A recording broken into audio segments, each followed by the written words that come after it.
À présent, on va voir comment gérer donc tout ce qui concerne les événements, c'est-à-dire que lorsque l'on change un élément dans le texte, ici, donc en tapant quelque chose dans cet input, qu'est-ce qui se passe? D'accord?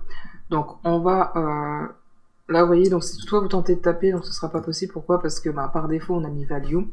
Supprimez-le. Voilà, donc ça vous évitera en fait d'être bloqué lorsque vous souhaitez taper quelque chose.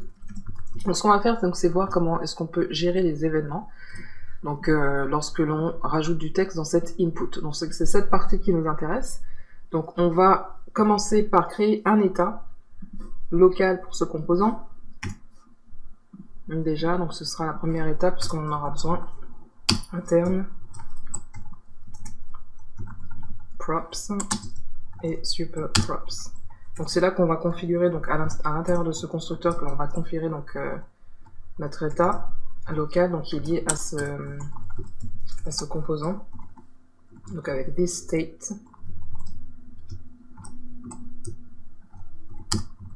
Et donc on aura un premier qui sera que l'on va intituler texte. En fait texte va correspondre, ou alors je vais l'appeler input. On va l'appeler input dans un premier temps, donc après ce sera différent, ça peut être l'objet qui correspond à la query, donc c'est-à-dire le sujet qui va être pour lequel on va faire une requête. Et donc ce que l'on va utiliser comme événement c'est onChange. Voilà, et donc on aura une méthode qui va servir à exécuter une action donc à chaque changement de texte, de contenu qu'on aura donc dans cet input, et l'assigner à input. Donc c'est comme ça qu'on va gérer. Donc le contenu qui est renseigné dans ce champ de texte. Et donc on va utiliser cette fonction qui est this setState pour modifier l'état actuel de notre input. Et donc à input, on va transmettre. Ce qu'il ne faudra pas oublier de faire, c'est passer ici onChange. Donc déjà, bon, on va donc c'est la target value. This. Donc c'est 10 minuscule. Hein. Handle change.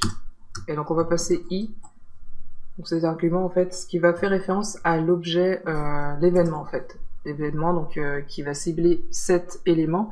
Et donc on va cibler le target, i target et value. Donc là, le target donc c'est l'élément qui est concerné par l'événement, donc c'est-à-dire qui va changer, dont on veut observer le changement de valeur.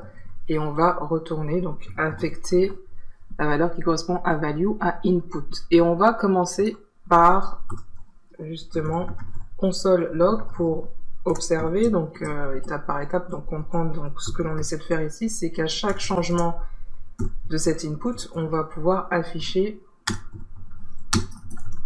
le contenu de cet input à mesure que l'on tape dessus. Alors, donc, this state is not a function, donc j'ai dû taper trop vite, this state. Oh, ouais, c'est cette syntaxe en fait. Voilà, c'est les accolades, ok. Donc, je corrige ça. Ok, donc voilà, notre interface, donc on va faire inspect et observer. Donc, bon, ce qui se passe ici, donc on va le corriger de suite, donc c'est que l'on a dans notre document HTML, donc on fait référence à classe qui est une erreur, puisque avec React, il s'agit de class name. Voilà, donc on va juste enlever cette erreur. Voilà, donc là c'est vide. Donc à mesure qu'on tape, vous voyez donc que c'est à chaque fois on va exécuter cette fonction qui est de surveiller, observer donc chaque changement qu'on a dans ce champ de texte et donc l'afficher dans la console. Donc là on sait que ça fonctionne bien. Ce que l'on veut donc c'est qu'à chaque input, nouvel input, donc changement de cet input, le renseigner, donc l'affecter, donc modifier, maintenir l'état de notre composant. Et ce qu'on va faire avec cet input, c'est l'utiliser pour faire notre requête. Donc par exemple si je tape pour obtenir un sujet sur, je sais pas, le jobs in the US, puisqu'il s'agit du New York Times, donc on aura forcément des sujets d'actualité qui sont liés aux US.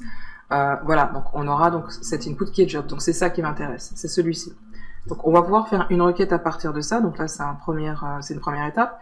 Et donc ce qu'on va faire, c'est soumettre ce formulaire au moyen d'un autre événement qui sera onSubmit.